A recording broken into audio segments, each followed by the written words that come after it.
So firstly, what is untitled or unregistered land, and what are the pros and cons of it? Yeah, well, I guess you've got land that is either titled, meaning that it's ready to be built on, or it's untitled, and that could be anywhere from still being a paddock right through to nearly ready to be up titled, being that the roads and stuff are in, but it just hasn't quite gone through the titles office.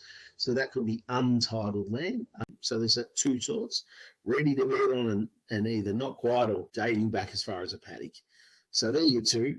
I guess the pros of looking at either side is if you've got a particular block that you want, you might want a 500 square metre block. And there's no titled ones, but there are untitled ones, then buy an untitled one. So you can always try and find the block you want that's either titled or untitled, depending on what's available. So it can be a pro either way, is to lean on either side of that, titled or untitled.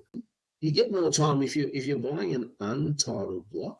You've got a little bit more time to save money. So you can put down an initial deposit, secure the block of land, sign a contract, and then whilst you're waiting for that land to title, and again, in this market, you'd like to hope the land would title in, say, 12 months. If it was just being released now, about 12 months. But in the peak of the market, in the last, cycle, Cole, we saw some stuff taking up to 3 years to title. And that's an excessive amount. We wouldn't expect that from some of the big developers and stuff, but depending on the challenges, etc., that the developers face, could take that long. 3 years is a long, long time, but you can save a lot of money in 3 years as well. So think of the positives, right?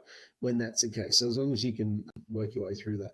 Some of the cons, I guess, is if it doesn't register on time. So often the developer might say it's going to title in 12 months, but for whatever reasons, those time frames are blown out.